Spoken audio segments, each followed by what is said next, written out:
Hey everybody, it's You Had to Ask, the show where I answer your questions, and my first question this week comes from Radical Bacon, who says, so the other day was International Trans Awareness Day, or something like it, and TED Talks posted a video of a woman who had been born with male genitalia coming out as trans. I made the mistake of reading the comments, thinking that the TED audience was more mature, and of course lost a few points in my hope for humanity attribute. There was one comment that kept coming up that just confounds me, though. People kept saying she was, quote, born a man. When I hear this, I imagine someone giving birth to a full-grown adult and the horrible horribleness that would go along with that. I want to shout at them, we're all born babies! Babies! We become men and women and adults of all stripes. So I have a few questions. 1, can you restore my faith in humanity just a little? 2, how do you respond to people who insist that trans people really are the gender they were assigned at birth? 3, if she's there, what face did Ashley make when you read that part about giving birth to a full-grown adult? Ashley made no face as I read that question. And as for whether or not I can restore your faith in humanity a little, I have no idea. I'll do my best in the next couple of minutes. I think the problem is that with a lot of people, our concepts of gender and our concepts of sex, or anatomical gender, maybe would be another way of saying it, are synonymous when really they shouldn't be. It's a very old, very traditional, for many people, for most people really, very obvious idea that if you're born anatomically male, then you're going to grow up to be a man, and if you're born anatomically female, you're going to grow up to be a woman. And this concept that gender is a more flexible concept, and that it's something that we actually not even necessarily have control over, because it's not as though people who are trans choose to be a different gender than their anatomical sex, but the idea that it's not quite that cut and dry, that you can have male or female genitalia and yet be more comfortable identifying yourself as another thing than that. That's still a very recent idea. And I'm not saying that to try and excuse people who are transphobic. I think that's absolutely horrendous and horrible and intolerant. I think we should allow people to be whoever they want to be and who identify themselves in whichever way makes them feel most comfortable and most themselves. I'm not trying to apologize for those attitudes at all. But I do think that it is a very recent idea, a very recent concept that a lot of people are still getting used to. And unfortunately, I think it'll probably take a while before that becomes thought of as normal. I mean, there are still inroads to be made in terms of heterosexuality and homosexuality. That sort of thing has gained widespread acceptance, finally, to a great degree after a long period of struggle. And I think the same thing will probably have to happen with trans people. To get people used to the idea that there's nothing wrong, there's nothing abnormal or perverse or whatever about someone who is born anatomically male growing up and deciding that they are more comfortable identifying and living as female, or vice versa, or whatever. I think it's just going to take some getting used to. And I don't know if I've restored your faith in humanity by saying that or not, but I do have hope. I do think that eventually we will get there. I don't know how long it'll take, but all it really took for me personally was just to realize that distinction and to realize that I had no reason to object to it. I mean, I was never like a transphobic person, but it did seem unusual to me when I first became aware of that idea that there were these sorts of folks who identified themselves in these ways. But really all it took was for me to think about it and to think, okay, well, if that's how they are, if that's how they feel, if that's what makes a trans person feel themselves and feel comfortable, and they're not hurting anyone, certainly, then what possible reason would I have to object to it or even to feel funny about it? And now I don't. I just don't think there's anything, I don't think there's a thing in the world wrong with it or anything unusual about it or anything weird or anything. All it took was for me to have that awareness. And hopefully that's all it'll take for most people. Sailing Senor, what do you want your funeral to be like? Sorry to be the Debbie Downer, but I think it's always interesting to hear what people would like at their funeral. Do you want a somber remembrance? Do you want your loved ones to party long into the night? Personally, I want it to be more of a funeral than anything else. The tears and the bawling are played out, and everyone leaves in a bad mood. I wonder if you can order cakes for funerals. A funeral sounds okay by me. I've made my distaste for weddings fairly well known, and my distaste for funerals is pretty much exactly the same. In fact, I think the only difference between a wedding and a funeral is about 180 degrees. I don't think much about my funeral because I would hope that my funeral would, whatever it is, would be very brief. I hate the idea of people who are left alive after I die, my family or my loved ones, my friends, whatever. I hate the idea of them spending a lot of time after I'm dead mourning me. I mean, I know that's a natural thing, and I know when someone you care about dies, you can't help but grieve and mourn, but I even kind of feel funny about the idea of having grave sites. And my wife and I have talked about this before. I mean, I understand that a grave site can be a good thing, and a grave site, even historically, genealogically speaking, just think of how much history we can learn from just having a person's grave marker there and say, okay, this was the person's name, and this is where they lived, and look, here's who their family were.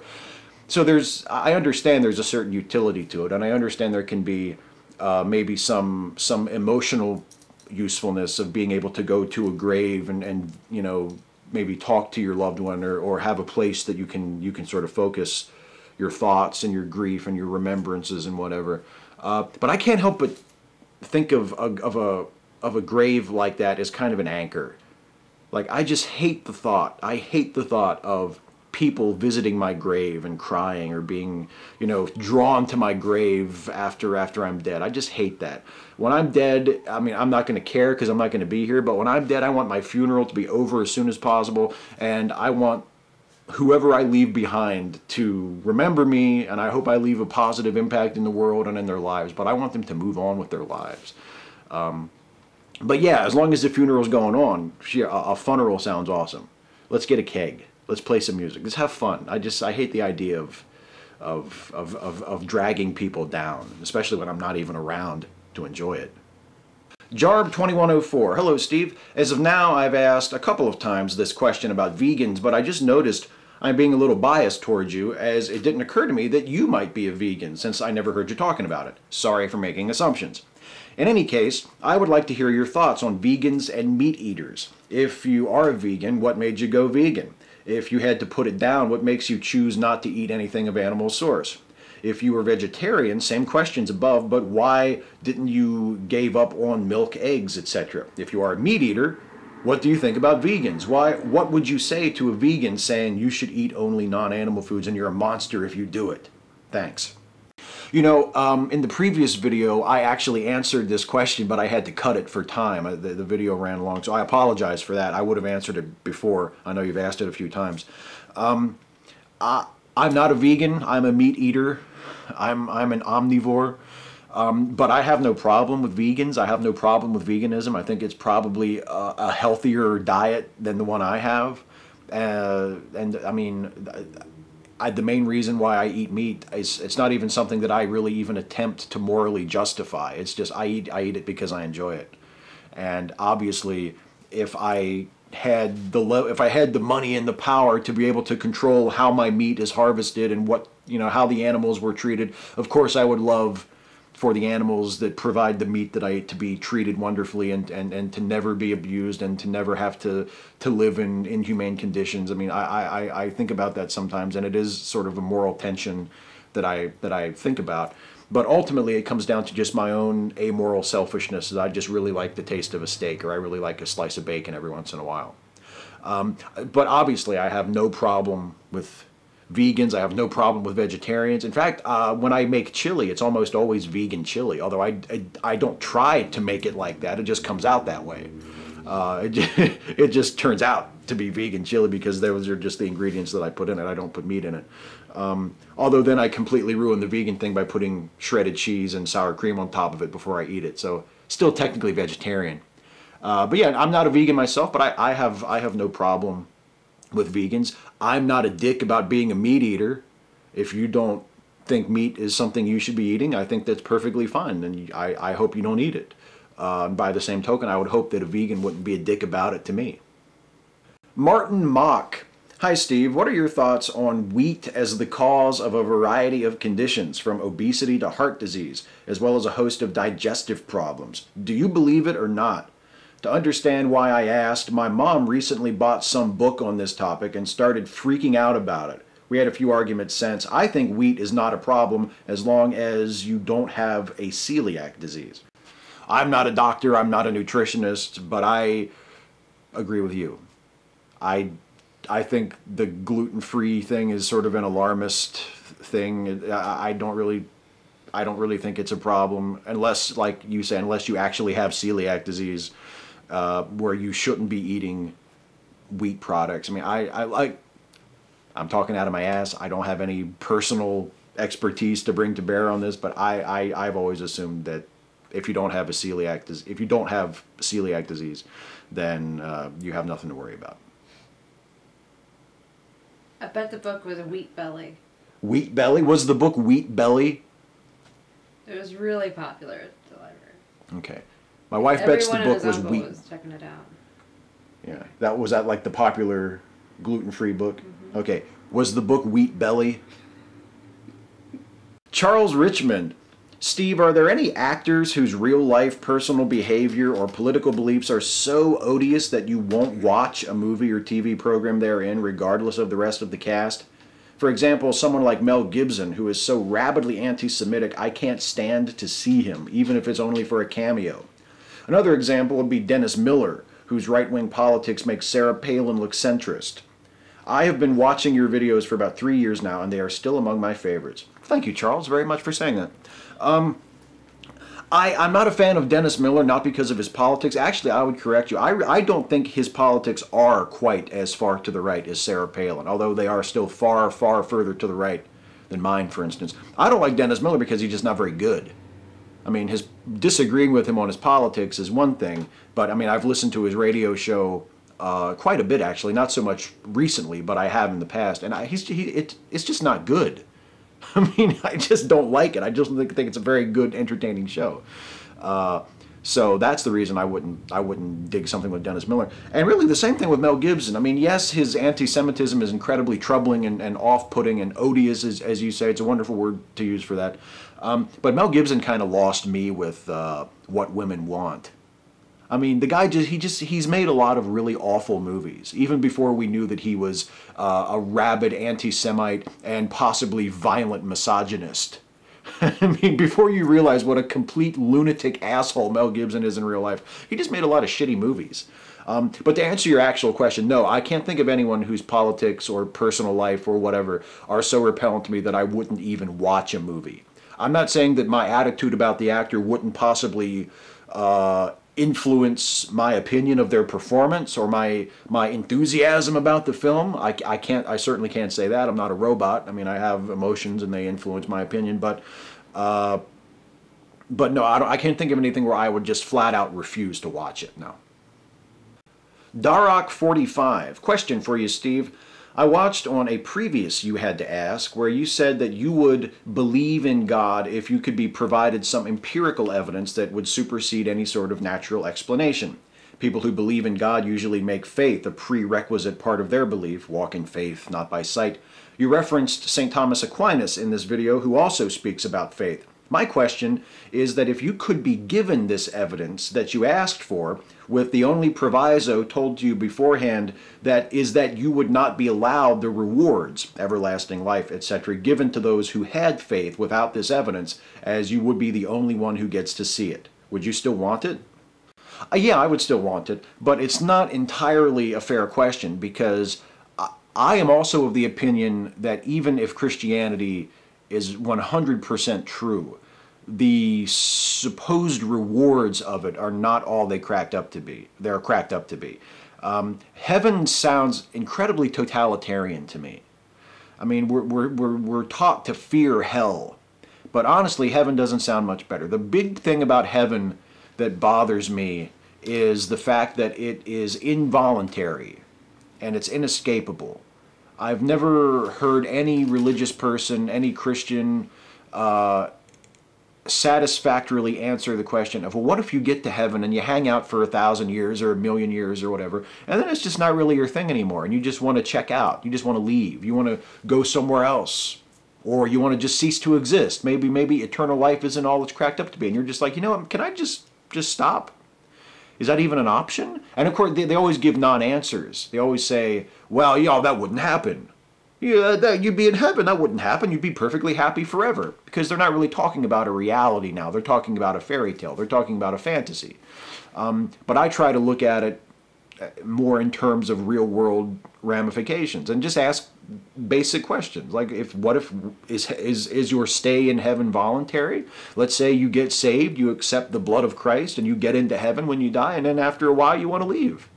Can you leave? It sure doesn't sound like you can leave. It sounds like an involuntary imprisonment forever, but it's just better than hell, you know. So I don't think that the Christian view of heaven is that great to begin with. So I would have no problem if I could find, if you have evidence of the truth of something. I want to know what the truth is. That's the main reason why I'm an atheist. That's the main reason why I can't ever see myself being a religious person, because I need to know that what I believe to be true is actually true. I need evidence. And if someone had evidence that would convince me that, the claims of Christianity are true, then I would want to see the evidence. Because that's what I care about. I care about what's true. And if that's the truth, I want to know it. Nathan Steele. Hi, Steve. I'm a deist, agnostic, or atheist, depending on the day, and I've been attending a discussion group at a local church. I was first invited by a friend who's been proselytizing to me for over a year now, and I decided it might be useful to provide such a group with an opposing viewpoint. However, the more I attend, the more I feel like the group is convinced that I can be saved. Some of the people I have met there seem to be shocked that a secularist would come across as anything other than caustic, and I get the impression that they think I must just be searching for God, and that I will find him in time. I don't like the idea that I am providing these well-meaning people with a false sense of hope, but I also think it is important to demonstrate to the religious that secularists are not the devil. Do you have any advice for interacting with religious people without giving false hope of conversion? My advice would be not to worry about that. It sounds like you're doing a really good job of being friends to these people, of representing your point of view, your atheist, agnostic, deist, whatever it happens to be that day, point of view, in opposition to their religious viewpoints. It sounds like you're showing them that you can challenge their beliefs, you can challenge their claims, you can represent your skepticism toward their claims in a way that is not vicious, that is not framed as a personal assault. And you're right. That is a good thing. I think it's very important for people, religious people, especially people who are sort of, grown up in a church environment and they're not used to engaging with people from outside of their faith in any sort of an honest discussion. It's always framed as, well, we have to go bring the gospel to these people. We have to go save them, which you say that it seems like they're trying to do to you. It sounds like you're doing a good thing. And if it means something to you and you get something out of it and you enjoy it and it sounds like you do, then you should keep doing it. And I would not worry about giving them false hope of conversion, because honestly, that's not on you. That's on them. That's not your problem. You can only tell them so many times that you're not a seeker. You're not looking for God and you just haven't found him yet. You're an atheist or an agnostic or whatever you identify as. Just because you haven't converted to their religion doesn't mean you haven't converted to their religion yet. You're not like waiting around for the right time or looking for the right evidence or the right moment. And it seems like you're doing a good thing. It sounds like you're doing it right. If they have false hope, that's their problem to deal with. Here for years, Steve, as a gay man, I really want to thank you for your support of the gay community. But I'm curious, have you ever been hit on by a guy? Any details you'd care to share? I would share details if there were any, but I have never been hit on by a guy, at least not in person. I've had gay men say very kind things to me in YouTube comments, but I have never been hit on in person by a gay dude. At least not to my knowledge. Not that I've ever noticed. Sometimes I'm a little thick about things like that. So I may have been, and I just didn't pick up on it. But I know, to my knowledge, I haven't. You know, I mean, it makes me think of how uptight straight guys can be about that sometimes. You know, like you take it almost as a personal attack on your own heterosexuality if you're a straight man and a gay dude hits on you.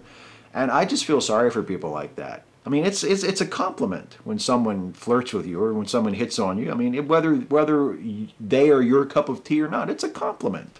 You should take it as a compliment, as long as they're not like obnoxious about it. I mean, there's nothing wrong with it at all. I think it would be a lovely experience. And like I said, I just don't think I've ever had it. Yeah, if it ever, I promise you'll be the first to know. If a gay dude ever hits on me and there's a good story to tell, I promise I'll tell the story. This next one is a question from a frequent commenter, DZOSU07, and it says, oh, you know what?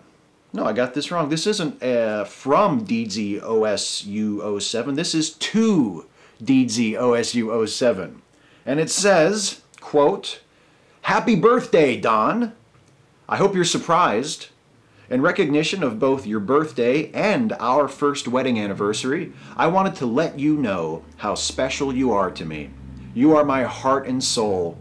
I hope that this birthday and our next year together are as fantastic as this past year has been. Thank you for being such an amazing husband and father. All the love in the world, your wife. P.S. Let's never fight again." And then there's a little winky smiley face. So, happy birthday, DZOSU07. That's quite a wife you got there. I think she's a keeper. You hear that? You might think that it's starting to wind down because that last one wasn't even a proper question, but no. It sounded like thunder. It was actually the sound of more questions rumbling towards us from a distant horizon, because that sound signifies that it is now time for the lightning round. Rapid fire questions, glib and adequate answers. Der Wunderbar Bar. Oh, by the way, DZOSU07, your wife got in touch with me, like seriously. She contacted me like a month ago to make sure I would do that. That's well done. And happy birthday. Anyway, Der Wunderbar Bar. Who's your favorite TV show butler? Mine must be Alfred from Batman, together with Jeff from Fresh Prince of Bel-Air. Well, I would also hasten to add Benson from Benson. The only butler I can think of who actually got the show named after his ass, so that's worth something. Arvid Axelson. Ever plan on making babies? I can't say never, but as of now, no. I do not plan on making babies. Fire 262, lightning round question. Who is the voice of the lightning round? If it is you, what technique did you use to disguise your voice? Yes, it is me. I do the lightning round voice, and the only thing I did to disguise it was when I recorded it, I actually did it in the lowest voice I could do it in to start with, the lightning round, and then I deepened it a little bit more. I lowered it a little bit in Audacity and added some reverb to it. Pretty much that's about all I did. Boosted the bass a little bit, I think. Patrick Mann, Steve, what is your favorite martial arts movie? That's a tough one. I'm not as much of a martial arts connoisseur as some people are. I really like the original Street Fighter with Sonny Chiba. God damn, that's a violent movie. And also, for purely just out-and-out cheese factor, you can't beat the original Karate Kid. You can't beat any of the original 3 Karate Kids, really, are some of my all-time favorites for, like, just awesomely bad movies.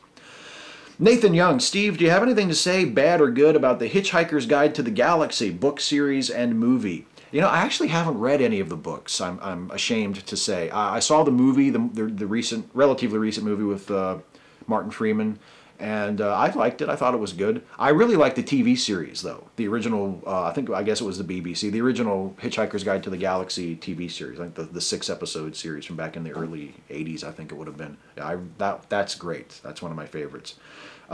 Super Steelers Fan 100, Lightning Round Part 2. Okay, we'll take these one at a time. Subway, Quiznos, or Jimmy John's? Quiznos, although Subway is a lot easier because they're everywhere. McDonald's or Burger King? Burger King. Star Wars, prequels, or Chinese water torture? That's got to be the Chinese water torture. If for no other reason than it wouldn't feel like it was taking as long. It might take longer, but it wouldn't feel like it was taking as long. And last one, if you could kill anyone in history using any method you want, who, how, and why? Actually, this is kind of a weird one. I think I would want to kill Jesus, but I would want to strangle him to death with a necktie.